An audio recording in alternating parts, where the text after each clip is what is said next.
சிற்றம் சிறு காலே வந்துன்னை சேவித்தும் பொற்றாமரை அடியே போற்றும் பொருள் கேளாய்.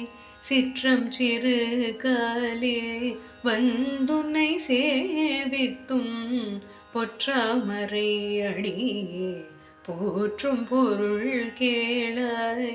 பெற்றமை துண்ணும் குலத்தில் பிறந்து பெற்றமை துண்ணும் குலத்தில் பிறந்து நீ குற்றிவல் எங்களை கொள்ளாமல் போகது.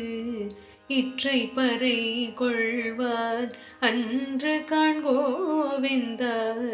இற்றை பறை கொள்வார் அன்று காண்கோவிந்தா. எற்றைக்கும் ஏழேழு பிறவிக்கும் முந்தன்னோடு உற்றோமேயாவோம் உனக்கே நாமாள் செய்வோம். உற்றோமேயாவோம் உனக்கே நாமாள் செய்வோம். மற்றினம் காமங்கள் மாற்றேலோரெம்பாவாய். மற்றினம் காமங்கள் மாற்றேலோரெம்பாவாய்.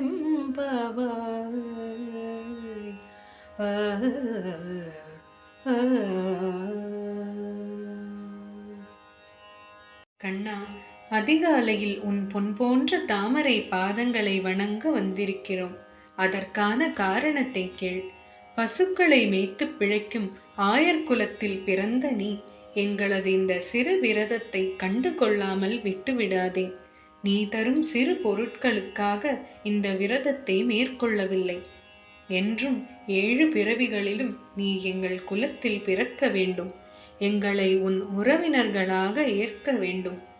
உனக்கு மட்டுமே சேவை செய்யும் பாக்கியத்தை தர வேண்டும். இது தவிர மற்ற விருப்பங்களை எல்லாம் நீயே அழித்துவிடு என்று பிரார்த்தனை செய்யும் 29வது பாசுரம் இது. இதுவரையிலான பாசுரங்களில் பறை பறை என்று ஒன்றை கேட்டு கண்ணனை நோக்கி நோன்பு நோற்பதாக கூறிய ஆயர் சிறுமியர் இந்த பாசுரத்தில் அதனை தவிர்த்து வேறொன்றை கேட்கிறார்கள். அது கண்ணனிடம் செய்யும் திருவடி கைங்கரியத்தையாம். உலக மக்களின் பொருட்டு நோன்பு என்பதையும் அதன் மூலம் பெறும் பறையையும் ஒரு சாக்காக வைத்து உண்மையில் அவர்கள் வேண்டியது கண்ணனேயே.